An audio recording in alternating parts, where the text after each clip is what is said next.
Can stress make your allergies worse? Can an intense work week turn into an intense week of sneezing? And on the flip side, can chilling out help chill out your allergies? We're breaking down how stress and nutrition shape your allergic response and what you can do about it. All that and more on this week's episode of My Allergist Dad. Throat tickle or itchy eye, skin rash or a patch of hives. If allergies got you down bad, then just ask my allergist, My Allergist Dad. Welcome to My Allergist Dad. I'm Drew, and I'm here with my dad, perennial top doc for allergy and immunology in Rhode Island, Dr. Z. Hey, Dad. Hey, Drew. How's it going? It's going well. How was your weekend with my nephew? He was great. I also worked. I'm doing that research project, which is pretty cool. It's a trial looking at an injection that would be before the allergy season that works on tree pollen, particularly birch pollen. And similarly, we did one last year, which looks at cat allergy, which they're both directed at antibodies to the key allergen on cat or birch pollen that triggers the allergic response for the seasonal allergies or the year-round allergies. So is it a shot you would take annually or once? It's for the pollen season, which is a 3 to 4 month season, depending on where you are in the country. That would be one shot annually. Does it operate like sublingual immunotherapy or like allergy drops? No, because the sublingual immunotherapy, you're building up blocking antibodies and you're retraining tolerance of your T regulatory cells. This one literally captures the allergens from getting onto the allergy cells called mast cells that trigger the allergic response. So you take this shot and it stops your body from letting cat dander or pollen get to your mast cells? In a way, yes. So the original trial, which we did last year, which is where I'm giving the data from, we're actually presenting the poster and showing how well it worked and all this information at the Academy meeting in 2 weeks. Academy? The American Academy of Allergy, Asthma, and Immunology. It's called the Quad AI. Do they have Academy Awards? It's Academy Awards for allergists. So it's a presentation and poster of the results. So that's public knowledge. So what do they have? Best anaphylaxis, best allergic response, best cat allergy. All there's new to learn in allergy and immunology. But are there awards?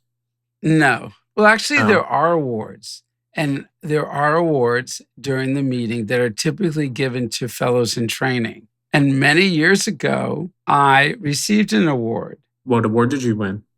Best hair? Yeah, besides best hair. I won. My gosh, you're catching me. I think I have the award behind me. I'll tell you 1 second. I'm going to turn around.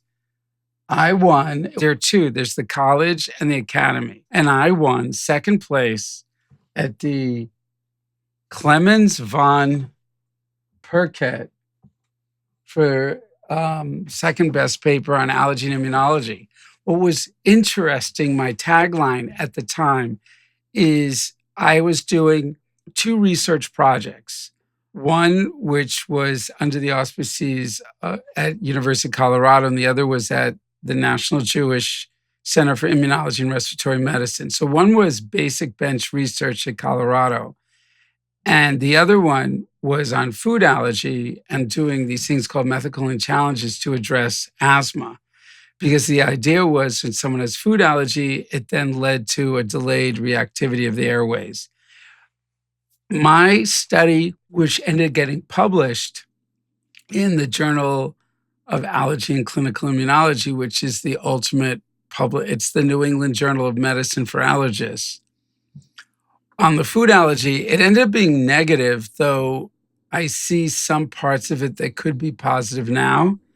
And so when I got the certificate or the mail or whatever that I won the award or found out about it, I immediately assumed it was for the food allergy trial that I was doing. and was surprised to find out that it was for the bench work trial I was doing. And that was Henry Clayman, the doctor in charge of me at that area with the research. He wanted me to do some bench work, and Matt really worked with blood cells and everything and doing studies. So that's like bench press or? Not quite like a bench press. It was at a bench. I had blood cells that I was studying. And I had to actually, that was the height of the HIV epidemic. And I needed to get blood to test against this patient blood. So I used my own blood. And they let you do that? Well, yeah. And we needed blood cells. So I was the control. What blood type are you? I'm O negative, but it had nothing to do I'm with O positive. Yes. So I ended up doing the blood tests. And I remember I needed the blood. So I felt like a drug addict because I would draw it for myself. Oh, and you started to lose access to your vein? Like it was harder to get the vein? No, I was very good at it. And then one day, Dr. Clayman said to me, I'm really good at drawing blood. I'll draw the blood from you. I said, no, please don't. He says, no, I'll draw blood from you. I said, please don't. And he insisted, and he drew my blood, and I got the hugest hematoma. It's awful. I was like, please don't do this again. Is that like a bruise? Or what is a hematoma? Oh, yeah, it's terrible. It's when your brain gets all ruined. He ruined my vein. It was terrible for a while. I had this huge purple thing on my arm. My sister once had one of those, but it was in the shape of it was reminiscent of something inappropriate. Okay, so we won't talk about it. Exactly. So I had a very interesting revelation the other day that I was sharing with my patients, and I was sharing with Mom this morning. And I said, I'm going to share with Drew on the podcast. And listeners, Mom is in reference to my mom, his wife. Yes. For those Since who don't you are have the my context. son. Yeah. Anyway, I'm glad you clarified that. Anyway, so I was thinking about how, as an allergist, my fellowship was in, and my board certification is in allergy and clinical immunology. And when I started out in my practice and I was doing my training, academic people would say to me, oh, you're an immunologist. Because they really didn't hold at the time allergy. It wasn't cool or whatever. They didn't. So they liked saying, oh, you're an immunologist. It sounded more sophisticated. So at the time, I said, well, I really do allergy. I said, immunology is limited to the research lab. There's not much we can do. But as we progress with this podcast and I discuss my patients and what they're asking me, I recognize now that I'm doing less allergy, and I'm really doing a lot of clinical immunology. And I discussed this with Dr. Malik today. I said, my fellowship and my training and my certification was forethinking, because immunology was in its nascence, if that's the right word of saying it.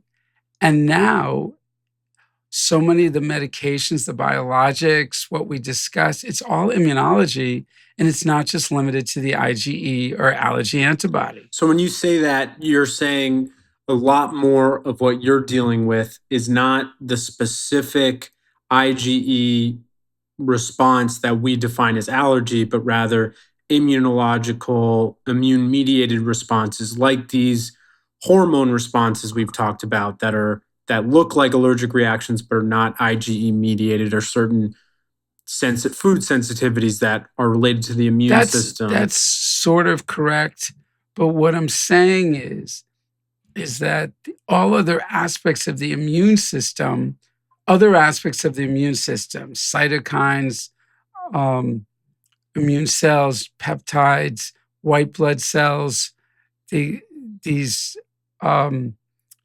new immune markers that it takes me forever to memorize, how they interact, that's all clinical immunology. Now, where before, when I started my training, it was limited to the research lab, that information, for example, the biologics that we use for atopic dermatitis called JAK inhibitors, the TSLP, all those things are immune mediators. They're part of the immune system. That's clinical immunology. That's what's happening now in the specialty. So I think it's cool. You would say it's cool. You wouldn't say it's stressful, would you? No, but stress is Because that's a good segue to our discussion. yeah, I use that as sort of a corny segue because today we're talking about the relationship between allergies and stress. And I think it might even be appropriate based on your comments just now to try to talk about the connection between immunity and the immune system and stress. So what would you say is the relationship between stress and allergic response? Well, I think also you need to look further than what do you mean by stress? When we talk about stress, we think of mental stress. And the mental stress and allergies, there are two ways that you can understand how it affects the immune system. The first is stress does affect our microbiome, and our microbiome does play a role with immune tolerance. The other thing to understand is our nervous system, in responding to stress, it reacts. It affects our cortisol level, it sends out neuropeptides. All of that communicates with our immune system for a call to action. And one thing they always speak about is that was some of these mechanisms that are inherent in our body were great when we lived in caves, but now these mechanisms have negative connotations to us. In other words, chronic stress affects our immune system in a way that it makes it not work well and causes us to be more reactive. Before, when we needed stress to give us adrenaline or to keep us on alert because there was a bear or there was a lion or whatever immediate physical threat, now our everyday life is not so much about finding food, like either eating or getting eaten. Now it's like, I need to finish this payroll report before the end of the day. And it's like, we're having life or death responses to not life or death situations. Yes. Who's at the door? All right. Never mind. They were locking on the door, but they probably heard. Was that stressful for you? Not bad. Another thing that's even more interesting about the stress you speak about is stress on the body. And what people do when they're stressed. I saw a woman today as a new patient, and her body is reacting. She's breaking out in hives, she's breaking out in rashes, and it seems that everything started after she had some accident and all she's been doing is eating.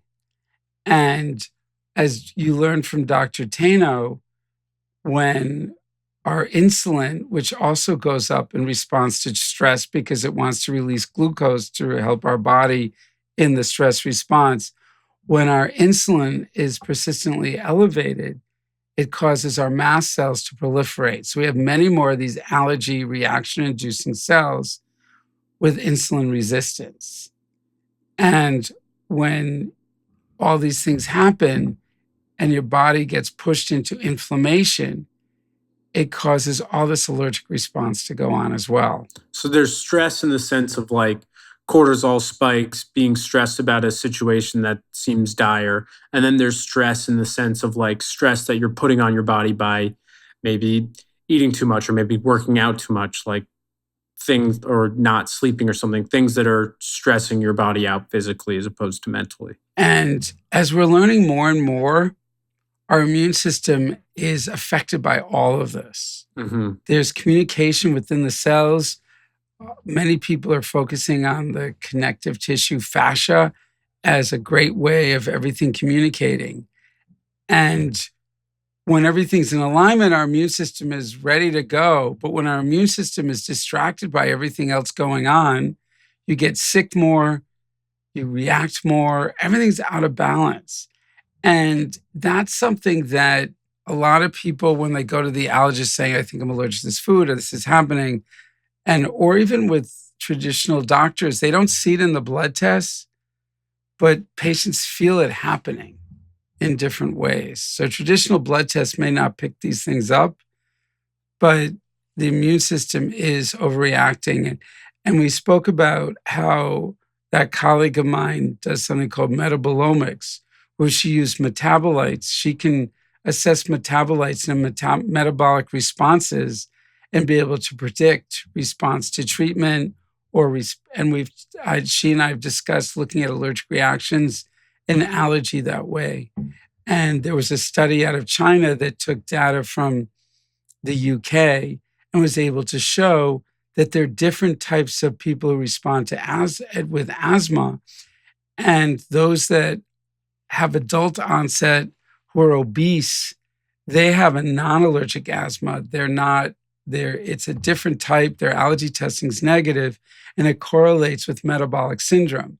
And I saw someone just like that yesterday who's overweight, and in the last 2 years, he's having severe wheezing problems. His allergy testing is negative, but he has metabolic syndrome, the diabetes, the obesity. Is that kind of like asthma that seems to be related to obesity and metabolic syndrome as opposed to allergic asthma? Is that a similar comparison to type 1 and type 2 diabetes?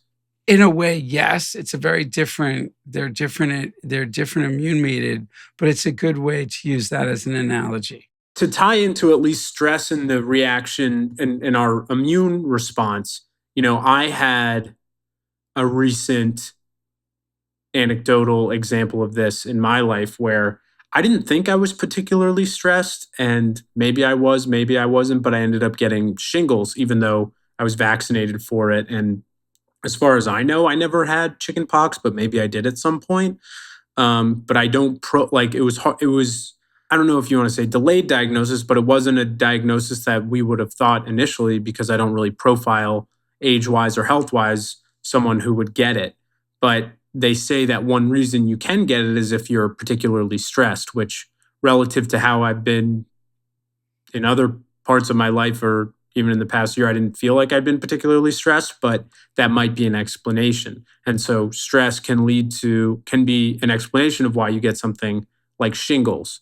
And I mean, that seems to me to be stress leading to immune weakness. That's correct. But like stress, let's say, leading to different allergies, like let's say stress in the sense of like being stressed out, is that you're stressed and then if your immune system is weaker, would that mean your allergies then are less prevalent because they're less reactive? Or would stress lead to more reactivity? Or is it about strength and degree of reaction? Or is it about efficiency? Think about it. We use the word tolerance. Mm-hmm. Tolerance. So tolerance means you're not reacting or you're keeping it at bay. So you're keeping the reaction at bay. So when it comes to shingles, the virus that causes shingles, the herpes virus, it's always there, but your body's keeping it dormant. So when your immune system starts getting weak or stressed, it has the ability to become active again. So with allergies are active tolerance. And that's what I explain to patients all the time. You're actively tolerating something. So when you when your ability to tolerate something gets weakened, it's like when the teacher leaves the room, the kids jump on the desk. Your allergy reaction goes haywire. So people who are under chronic stress where their cortisol level is reduced because of the chronic stress, they become more reactive, more allergic. So basically, if you're at a baseline not particularly stressed, your body has a different threshold of where it becomes reactive to allergens. But if you become very stressed, that threshold lowers and it takes less for you to get reactive and you're going to start sneezing more, maybe have hives, different things like that. Correct. Pollen, dander, whatever your trigger might be. Right. It's all connected. It's interesting. I don't. to borrow one of your favorite words, it's now one of my favorite words, because in some ways it can be perceived as counterintuitive, where you'd think like an allergic reaction is an immune response. And it seems like that would be a sign of an overactive immune system, maybe is a strong one. But while the response might be strong, it's a sign of weakness because it's getting triggered when it doesn't need to be. And it's weakness in the form of, I guess, inefficiency is sort of a word that we've been using. Right. And it's the same when people's back goes out and everything. When they're under stress, everything seems to be happening to their body. But when they're in alignment, it seems everything is better. And when we say alignment, for those who aren't necessarily listening to as many woo-woo materials or reading them as we are, alignment is sort of like not stressed. You feel, I mean, how would you define being in alignment? It's not just stress. It's just you're eating well, you're sleeping well, you're exercising, you're stretching, you're putting less, quote, stress on your body that's not just mental stress. Yeah. So alignment is sort of the idea of living healthy, being healthy, mitigating stress and anxiety, and, maybe being intentional, being present, doing breath work, things like that. The other thing that was interesting that you brought up about the other topic is diet and allergies, et cetera. Mm-hmm. And I think that it's all connected. So when people are under stress, they also they do things that really can have negative effects on their body. Because a lot of times stress can lead to coping mechanisms like overeating or eating less healthy, more processed foods, having alcohol, maybe drugs. Having marijuana, not sleeping, all those things affect our immune system, affect our ability to detox toxins that trigger your mast cells, your liver's ability to detox. The marijuana affects the mast cells. So all these things people are doing as coping mechanism. Eating a lot causes your blood sugars to go up. It affects your insulin, which then causes your allergy mast cells to proliferate. All those things cause you to be more reactive. So, because you had talked about metabolic syndrome and its relation to asthma, and it sounds like this kind of overeating could lead to metabolic syndrome. Does that affect allergies? It's all the same. And as we said, that high insulin affects the mast cells. The mast cells play a major role in inflammation, in asthma, in allergies, in hives, and eczema, and itching, and histamine. All of it triggers an increased inflammatory response with everything. There's almost a cycle where, let's say you have emotional stress that could lead you to eating in a less healthy way, coping with alcohol, and that puts a physical stress on your body.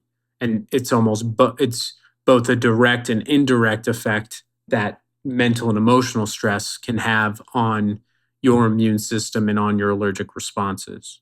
Correct. And our healthcare system is good at acute care. We're good at handling infections. We're good at accidents and surgery, et cetera. The area that we're lacking is chronic diseases. And I think that your head is in the sand if you don't hear of someone who says, my allergies were never a problem and now I'm allergic. Everybody's bothered by allergies, keeps me busy, and I feel that the stress, the constant communication, the constant stimulation is playing a role with that. And when you say that, you mean the stress of like being on our phones, being maybe overly informed, quote unquote, on all day, on things. All night, 24-hour news cycle. Yeah. Well, I mean, when you say, all right, and we don't have to get too political, but the idea that our healthcare system is good at acute, but not great with chronic, is that because so many of these chronic things are about preventative care and health maintenance that are a lot harder to sort of bill insurance for and make money off of? Just the idea that the way to combat a lot of these chronic issues is preventative care, maintenance, education, and it's harder to make money via our healthcare system off of that. Like it's hard to, although I've gotten, one time I did get a bill as part of a primary care physical where they charged me an extra 50 or so dollars because they asked me a few questions about my mental health.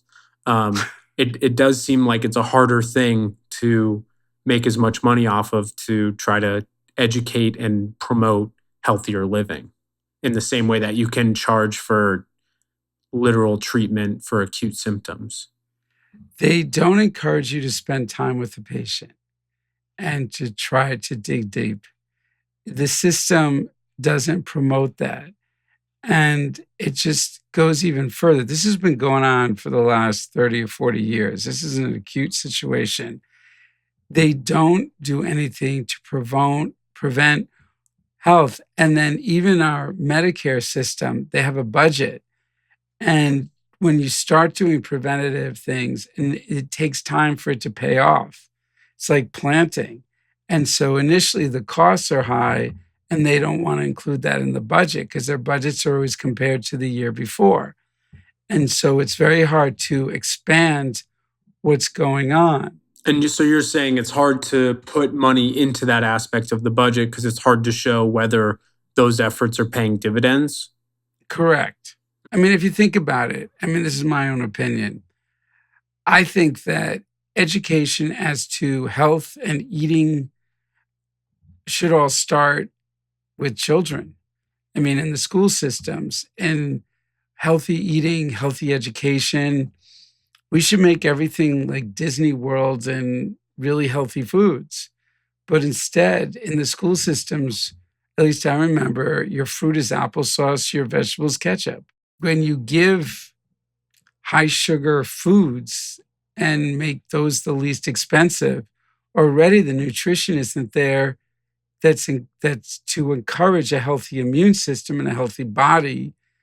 And the educational system, the better you educate from the beginning and the better you do this, you end up with a healthier, mental, more productive person. Yeah. I mean, it's also, on a smaller scale, when you talk about when you see patients that are kids, the picky eater is the one who's usually your patient with symptoms, and the one who eats their vegetables is the one who doesn't have as many issues typically. Correct. Giving people access to good food can reduce stress on their bodies and help their overall health and stress and well-being. That's why I don't like it when parents will say, my kids have asthma.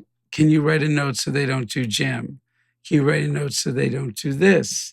And I know they're being protective of them, but I like kids to get outside and to run and do everything they can, get some fresh air, detox outside, energize the body, make it as efficient and healthy as possible mentally and physically. Well, we talked about this a little bit in our last episode where exercise-induced asthma, one way to ultimately counteract that is by exercising and getting your cardiovascular health to the point where it's not triggering asthma. Correct. The more efficient it is, the less it's going to trigger it. And, exercise, healthy diet are ways to limit and mitigate stress, which will lead to a more efficient immune system. So the diet is key too. And as you remember from our podcast with Dr. Tano, he spoke about, he even focused on foods that he calls endocrine disruption, processed foods, preservatives, etc. Estrogen promoters or what? Estrogen promoters, but also there are many foods that are healthy foods, also have anti-inflammatory, antioxidants. Some are natural antihistamines. And so many of the foods that that are healthy also calm down your mast cells, calm down inflammation, naturally detox, naturally keep insulin down. All of those things have anti-allergy and anti-inflammatory properties where through your diet, you're preventing allergies. There's multi-pronged effects of sort of some of these healthier habits that then have multiple levels of benefits. Correct. And that's what's so key. I mean, I think we talked about it, but basically the idea is, minimizing stress either through mindfulness or meditating or, I don't know, pulling yourself out of stressful situations. That'll help make your immune system be more efficient. And then another way to not put stress on your body is to promote a healthy lifestyle and live a healthy lifestyle through more cruciferous vegetables, more antioxidants, more less processed foods, more fiber, good protein, things like that. And then that helps your body, it puts your body under less stress. It spikes your blood sugar less, it spikes your insulin response less, which then reduces the activity of mast cells and can reduce your allergic reactivity and your threshold for reactivity. But another simple way to look at it is to take a step back. In other words, you said a lot, and a lot of people would say, oh, this is too hard for me, et cetera, et cetera, et cetera. But if someone goes to a traditional provider or an allergist, my allergies are bothering me, this is bothering me, the primary care might say, okay, take a Flonase, take a Zyrtec. And what they're doing is they're treating the symptoms, they're focusing on the treatment, and then if that doesn't work, they'll seek more medicines until they finally come to the allergist, who may not identify the issue and then give you specific allergy treatment if it's demonstrated that it's allergies. My point being is, if at one point a light bulb goes out and say, wait a second, this is all correlating with everything going on with me, and that, yes, I need to treat the symptoms, but let's step back and say, what led me into this situation, and how can I start mitigating that so that I can get back to the place I was before this all happened, and then start to cut back as they get better, cut back on the medications. Because if they don't address that, they'll start accumulating more and more medicines and more diagnoses, when there's a common starting point that even if they're not ready to or able to correct, they've identified that this seems to be where it started and how they can get back to that point. Yeah, I mean, it seems like there's sort of a snowball effect with some of these that can get you to a place where if you step back and look at the bigger picture of different habits, you can prevent a lot of both literal and But figurative even headaches. that this just happened, and so then you start understanding, okay, this could explain why this happened, and simultaneously treating your symptoms and start to think about how you can get back to the point where you weren't as bad, instead of focusing on the end game, where you are now. You now focus on, okay, let's get myself feeling better, and now kind to try to improve on the things that led you to get there. Yeah, no, I mean, I think there's also that practice of like naming things that are stressing you can be a helpful practice. And in that sense, it's like identifying what is leading to how you're feeling is one step towards ultimately changing those habits. Then you can reduce stress, emotional and physical, and then, get on the path to start feeling better.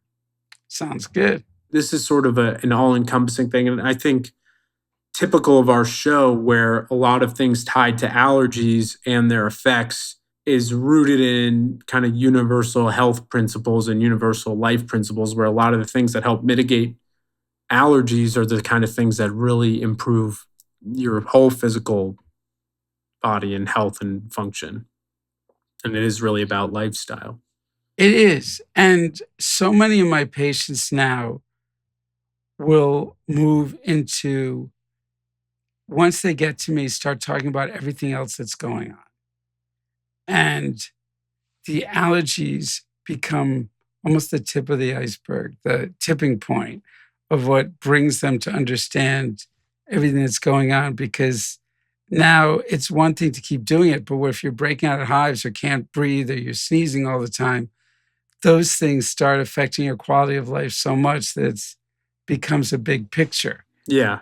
it's sort of a logical endpoint to certain behaviors or breaking point where they're causing an effect that's sort of your threshold for needing to do something about it or to change it. And this is very different from where my practice was 30 years ago. Back then, patients came to me with allergic rhinitis, asthma, eczema. It's all this, some of the same things, but it was more clear-cut allergy. And that basically was the only thing they had. They had classic atopy, and they didn't have all these other things. They weren't on any other meds. And more now, my patients are on multiple meds, multiple diagnoses, and not responding as quickly to the treatments, the allergy treatments. And I feel it's because of all those other factors contributing to why they're with me. And I think that's sort of a good wrapping up point. I think everybody can relate to the idea of like having to take an assessment of like, what are our habits? How are we feeling? Are there things we can do to improve? And how can that make us feel better if we sort of curb certain things or reassess certain things that we're eating, that we're doing, that we're exercising, and how we're feeling. So thank you for checking out the show. Hopefully we answered that listener's question. If you want your allergy-related questions answered or immunology questions answered, send them to us at myallergistdad@gmail.com. We are dying to hear them. We got a snazzy link in our episode description where you can send them. But, before we go, Dad, any final thoughts? No, I think that we covered it well. And as I say, it's interesting, but I think it's helpful to understand that everything's connected when it comes to allergies. Yeah, I would agree. Well, thanks as always for hopping on, and thank you listeners for tuning in, and looking forward to seeing all your amazing questions that we can discuss next week. If allergies got you down bad, then just ask my allergist, my allergist dad. The My Allergist Dad podcast is for general informational and entertainment purposes only and does not constitute the practice of medicine, nursing, or other professional healthcare services, including the giving of medical advice, and no doctor-patient relationship is formed. The use of information on this podcast or materials linked from this podcast is at the user's own risk. The content of this podcast is not intended to be a substitute for professional medical advice, diagnosis, or treatment. Users should not disregard or delay in obtaining medical advice for any medical condition they may have and should seek the assistance of their healthcare professionals for any such conditions.